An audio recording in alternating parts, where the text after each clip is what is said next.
Pemirsa, wacana dibentuknya Koalisi Indonesia Maju atau KIMPLES memaksa bakal calon potensial yang memiliki elektabilitas tinggi gigit jari.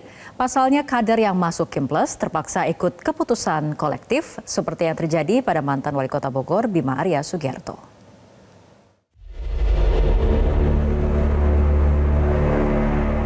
Fenomena praktik borong koalisi yang muncul jelang pendaftaran paslon Pilkada serentak 2024 tidak hanya memungkinkan hadirnya kota kosong di kertas suara yang dinilai merugikan demokrasi, melainkan juga membuat calon potensial yang diinginkan warga tenggelam sebelum berlaga.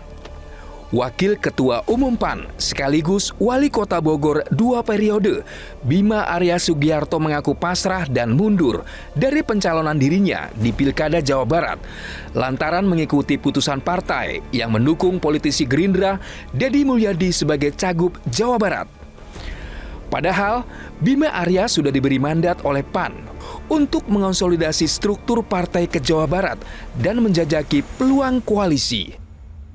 Saya sampaikan pada saat ini bahwa insya Allah saya mendukung penuh keputusan dari pimpinan Partai Amanat Nasional untuk berada dalam barisan Koalisi Indonesia Maju, mendukung penuh pencalonan Kang Deddy Mulyadi, mantan Bupati Purwakarta 2 periode, untuk maju menjadi Gubernur Jawa Barat.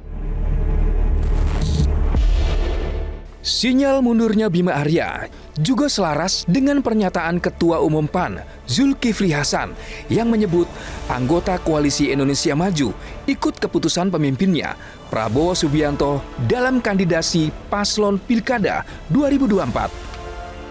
Koalisi ke Pilkada, ya, kita ikut pemimpin kita Pak Prabowo, ya, Pak Prabowo. Apa arahan beliau kita ikut pemimpin. Kalau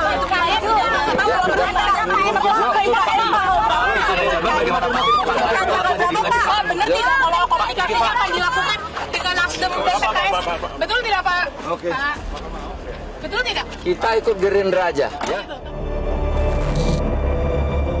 Apa yang menimpa Bima Arya berpeluang terjadi pula terhadap bakal calon gubernur dan wakil gubernur Jakarta Partai Golkar, Yusuf Hamka alias Babah Alun. Pengusaha jalan tol itu terancam tak jadi maju di Pilgub Jakarta jika Partai Keadilan Sejahtera atau PKS bergabung dalam Koalisi Indonesia Maju atau KIMPLUS. PKS mendapat garansi untuk kadernya menjadi cawagup RK di Pilkada Jakarta. Salah satunya untuk mendampingi Pak RK kan karena kemarin ada komunikasi ke PKS gitu. Nah salah satunya apakah menaruh untuk jadi cawagupnya? Saya nggak ngomong komunikasinya ke PKS saja, kan kita komunikasi dengan partai-partai politik seperti Nasdem, seperti PKB. Kita juga ada komunikasi dengan P3, ada juga komunikasi dengan Perindo, ada semua kita komunikasi.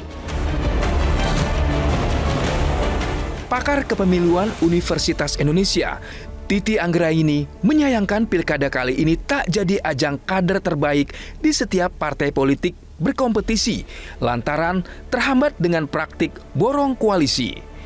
Titi menyebut fenomena munculnya banyak kota kosong di pilkada sebagai anomali.